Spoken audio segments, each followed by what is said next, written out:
Outra coisa, o Brasil é um país inconquistável numa invasão militar, assim como a Rússia mostrou historicamente que não é conquistável ela inteira, assim como a China demonstrou também, assim como Roma demonstrou. A pergunta é, o que vamos fazer? O que devemos fazer?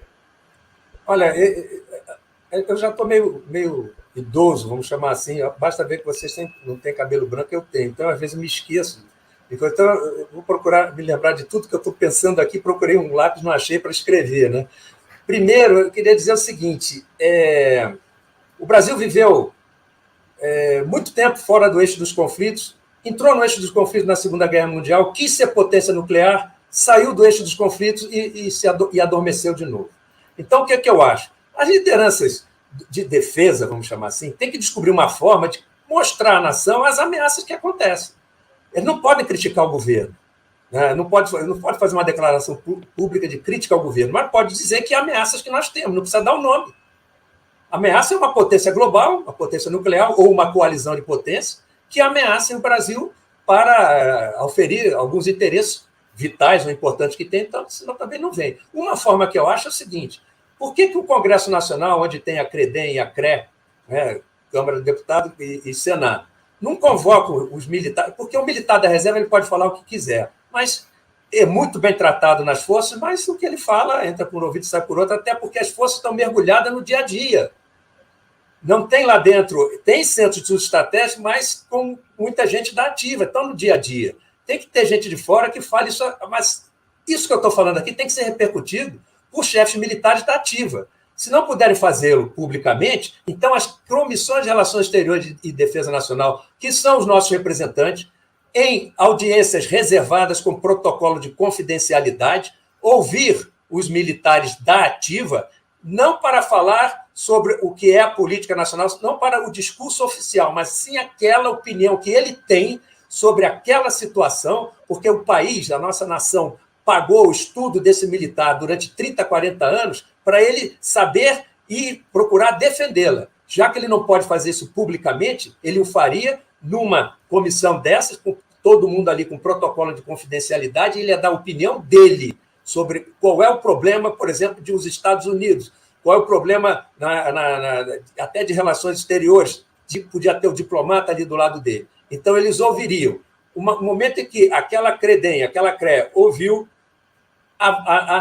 mais de um, analisou, aí vai procurar assim, Ministério da Defesa, por favor, me responda isso aqui, por causa disso, porque aí teria condições o deputado, o senador, de questionar, porque ele ouviu, e aquele militar que vai para lá é com compromisso de falar o pensamento dele, e não o pensamento oficial. E ele está falando para a nação, para os representantes da nação, ele não está falando para o deputado Zé, o deputado Manuel, ele está falando para a nação, e a nação é que ele tem lealdade é para com a nação, não é nem com o Estado, porque o Estado pode ser corrompido. A nação não pode ser corrompida e esse militar tem que defendê-la. E outra coisa, então seria uma forma, não é, desse assunto ser discutido, dessas ameaças aparecerem.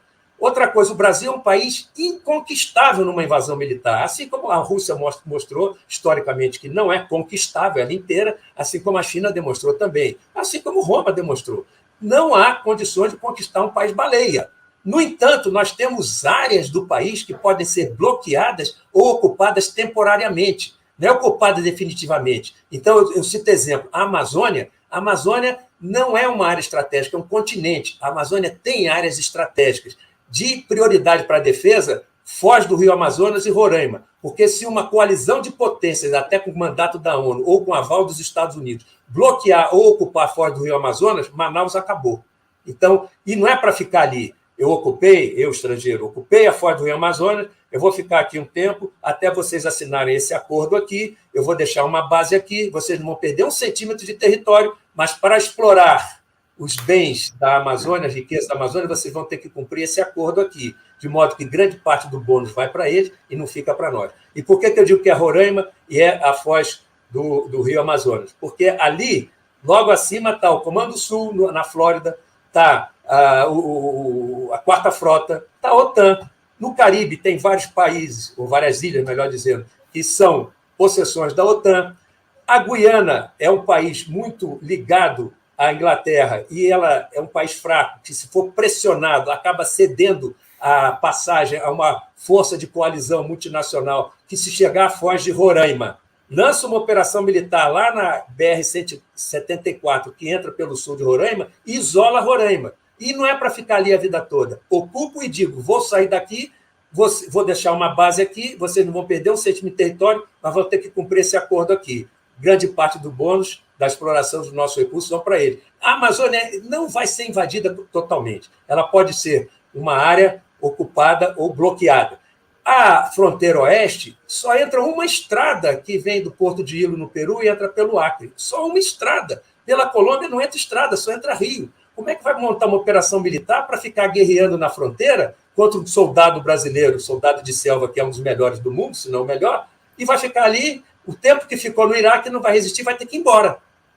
Ao passo que uma ocupação, um bloqueio temporário para uma assinatura de um acordo. E aí nossas outras áreas estratégicas são o saliente nordestino, porque não é só a Amazônia que importa para a segurança e defesa nacional. 90% do nosso comércio é marítimo, o internacional e o de cabotagem. Quem é que vai fazer a segurança? Nós temos marinha para isso? Nós temos força aérea para isso? Não temos. E, então, o saliente nordestino é importantíssimo se houver um conflito no Atlântico Sul, assim como a nossa área, o nosso núcleo de poder econômico e poder político, que envolve Brasília, Minas, Rio e São Paulo. Essa área pode sofrer um ataque de uma força-tarefa aeronaval, bloquear a bacia petrolífera de Campo, não vai uma gota de petróleo para o continente. É invadir o Brasil? Não precisa. Se houver uma operação militar e de ocupação de Itaipu, 80% da energia de São Paulo vai de Itaipu. E ali, a 300 quilômetros de Itaipu, tem uma base não, tem uma pista que permite o pouso de aeronaves, como a Galaxy C-5 americana, você monta uma base em 48 horas a 300 quilômetros da usina hidrelétrica de Itaipu.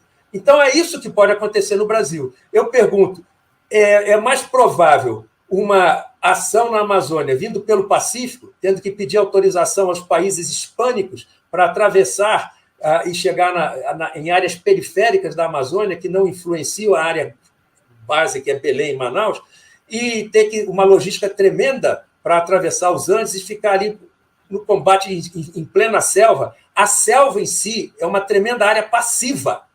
As áreas ativas ali para a defesa nacional são Roraima e a Foz do Rio Amazonas. A fronteira oeste é questão de segurança pública, para ilícitos transnacionais, é plano B, não é para abandonar em termos de defesa nacional, é o plano B, não é o plano prioritário. Então, essa é a ideia. Não pense que o militar se preocupa com a invasão da Amazônia, vão conquistar a Amazônia. Não, eles querem a soberania compartilhada ou limitada da Amazônia, de modo que eles fiquem com grande parte do bônus da exploração dos recursos e nós continuemos com o ônus da administração. Não perdemos 1 centímetro de território, mas uma ocupação, um bloqueio temporário de uma área dessa pode gerar um acordo muito favorável a eles e desfavorável a nós. O que nós temos que fazer? Convencer a nossa liderança e a nossa sociedade que isso pode acontecer, mas não é o céu da reserva, um brigadinha veterano que vai convencer. Tem que ter gente na liderança nacional, tem que ter gente da liderança militar falando isso daí, com muito cuidado, porque senão vão dizer que está tratando de assunto político. Isso não é assunto político, isso é assunto de defesa, que é o rol das atribuições das Forças Armadas. Se não podem falar em público, então que as comissões de Relações Exteriores e Defesa Nacional do Congresso, no Senado e na Câmara, os chamem e que em audiências públicas, com protocolo de confidencialidade, eles digam o seu pensamento, porque eles estão falando para a nação, não estão falando para o público, nem para o Zé, nem para o João.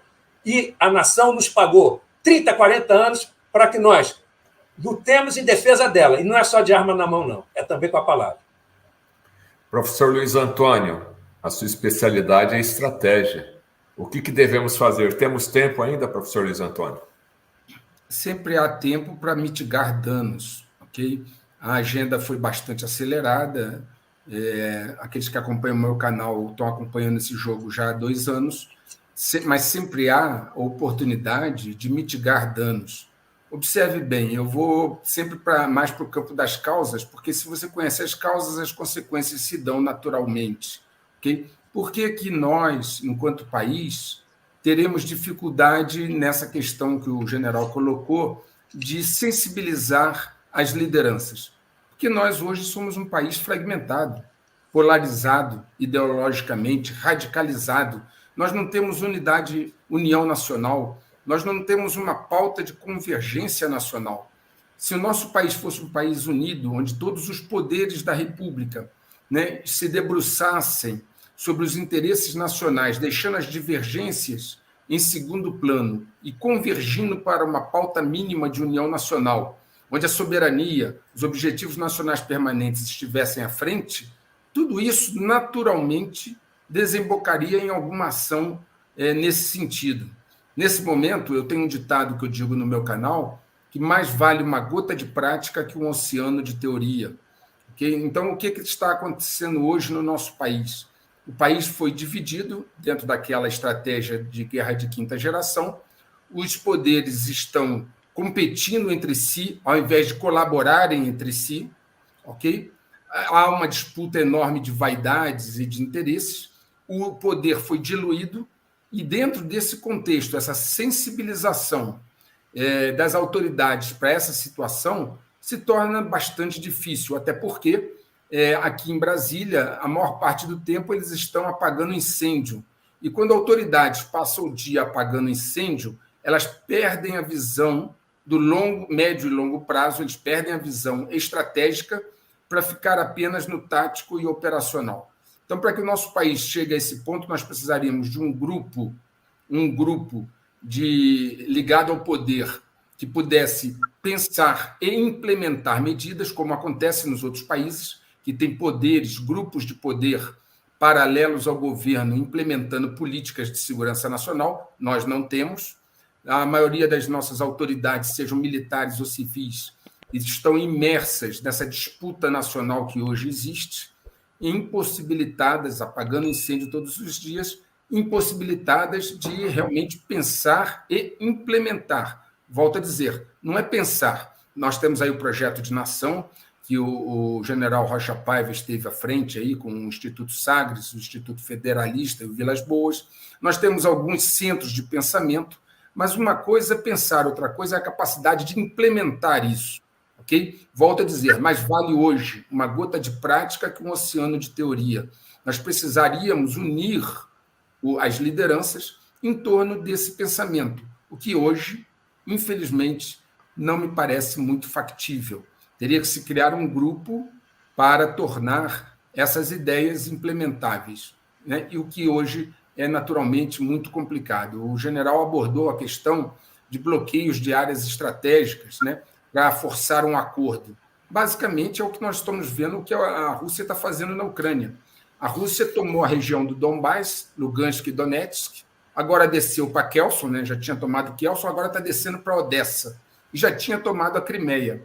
A Rússia tomou a parte mais importante da Ucrânia, a região mais industrializada, os portos do Mar Negro e do Mar de Azov, por onde saíam os grãos e as exportações da Ucrânia.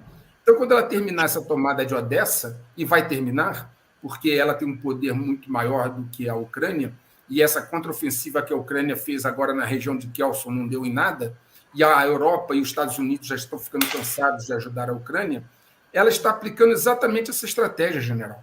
Ela tomou todo o litoral do Mar de Azov, Donbás, Lugansk e Donetsk, desceu até Kherson, Mar Negro, okay? Está descendo para Odessa e já tem a Crimeia. A hora que ela quiser, ela tem os portos, ela tem a região industrial mais importante, ela tem a usina nuclear mais importante da América, da Europa inteira, e exatamente implementando esse conceito que o general acabou de dizer. Há uma hora que, se ela quiser, ela vai sentar à mesa e falar, tudo bem, vou te devolver tudo isso, mas há um preço a pagar.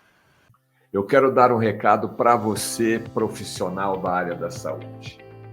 Indústria da Saúde Brasil, e Brasil com Z. Você que é profissional da área da saúde ou quer se tornar um profissional da área da saúde, essa é a instituição que vai te ajudar a conquistar um espaço nesse seleto mercado. Exatamente isso.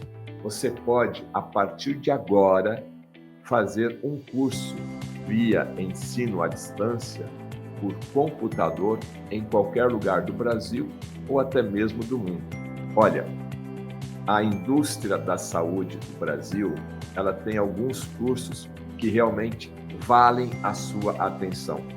doutorado em naturopatia via ensino à distância, extensão universitária em fitoterapia, também na modalidade EAD, extensão universitária em naturopatia, também via ensino à distância, extensão universitária em ortomolecular, mais talassoterapia.